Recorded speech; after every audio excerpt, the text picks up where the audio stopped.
ever had a client that you felt was uncoachable? I have a question to ask you. Was it an uncoachable client, or were you being, at that point in time, an incompetent coach? Hard-hitting questions, which are necessary for the integrity and value and ethical standards of our industry. I see this being bandied around sometimes in coaching groups or coach marketing groups where, the client was just uncoachable and they didn't do what I asked them to do. So chances are, if you call your clients uncoachable, chances are this is what's happening. And I am totally mind reading here, and it is based on my years of experience as a coach. What's happening here is that you are likely to be a coach that is a skills-based coach. So a coach that is a skills-based coach is teaching a particular skill, something that they have mastered themselves and are good at, and are giving advice, consulting, teaching of that particular skill. And so then when a coach that is a skills-based coach teaches someone the skill and they don't do the skill, they don't follow through, they don't do the thing, then the coach that is a skills-based coach and not a mindset coach will call the client uncoachable.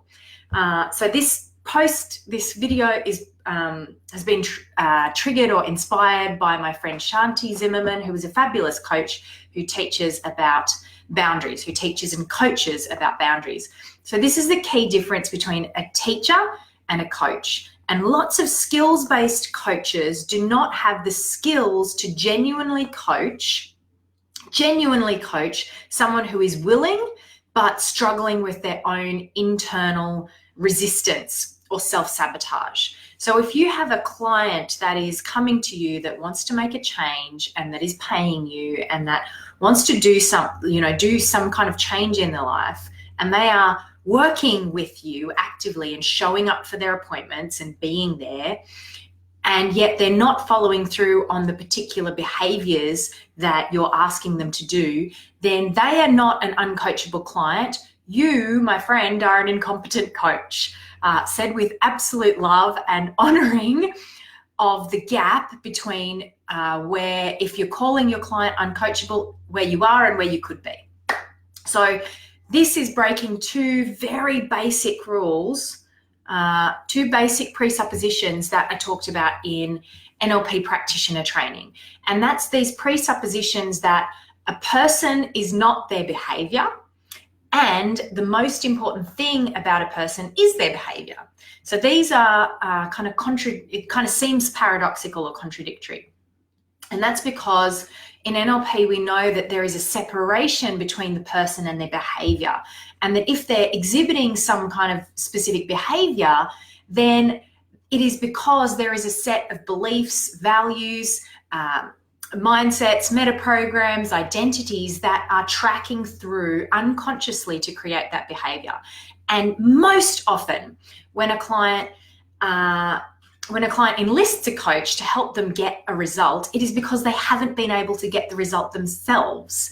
So there is never a lack of information of what we're supposed to do. You just need to look on the internet to get free advice about how to save money, lose weight, find a relationship, get a job. There is a plethora of information out there. There is no lacking of information, but what there is lacking is internal congruence to be able to follow through on that information, the knowing doing gap, mindset coaches call it. And so we know often what we need to do, and yet sometimes we struggle to do it. We struggle to implement, we struggle to take action. And that doesn't mean that we're uncoachable as a client. If we're a client that is doing this, it means that there is internal resistance that needs to be coached. It needs to be tracked, figured out what is the blockage, and that block to be cleared somehow using whatever process or modality that you work through and you use to clear resistance. If you are unable to clear resistance of following through in a client, my friend, you are not a coach, you are a teacher. you are a teacher, you are not a coach. And if you are calling yourself a coach, and you are actually a teacher, but you would like to be a coach and be able to coach through those uncoachable clients that aren't following through on what you're telling them to do, if you would like to be able to coach through those blockages, to figure out where they are, to understand what's going on and why a person will want to do something consciously, like consciously want to be going in a particular direction, but unconsciously be going in the other direction. It's like there are, mixed wires in their mind. And when someone has mixed wires in their mind, they will behave in ways that seem counter to what they're saying that they want. It doesn't mean they're uncoachable. It means that they need coaching, real coaching that asks questions, coaching that gets to the bottom of the resistance that the client is facing and helps them unlock it. And when you are a coach that can get to the bottom of the resistance that a client is facing and help them unlock it, then, my friend, you are a coach and you will never, ever, ever have uncoachable clients, ever. You might at some point have clients that you decide for whatever reason are not a fit and you refer on to other people, but you will never have an uncoachable client that is coming to you for help and you go, well, they're just uncoachable. It's like, it just blows my mind that this happens. There's so much wrong with this of a coach calling a client uncoachable. It's for starters, they're putting a fixed identity upon them that is based on a particular behavior, which totally collapses behavior and identity.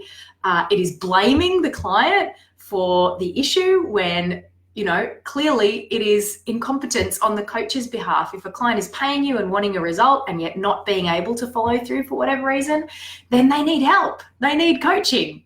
And if you're unable to coach them, then it is time to upskill.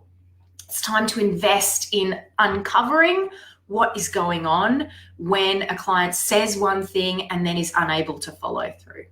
So I have put together a program, an online program that really helps coaches become better coaches. It is the online version of my NLP practitioner training course and my Goddess Body Quest, which is like a personal growth evolution course, and live Q&A supervision monthly sessions to help you become a better coach so that you can shift from just being a skill teacher to a genuine transformational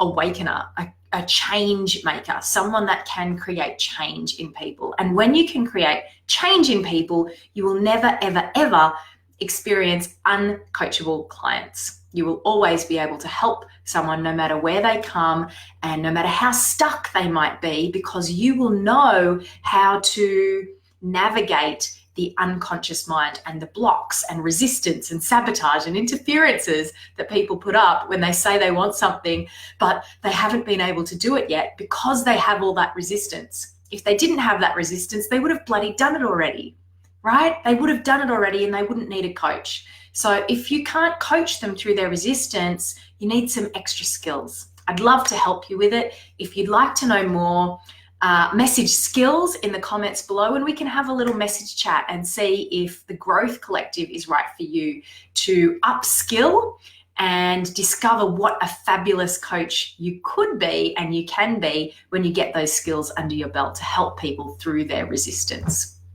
You never need to blame them ever again. Bye.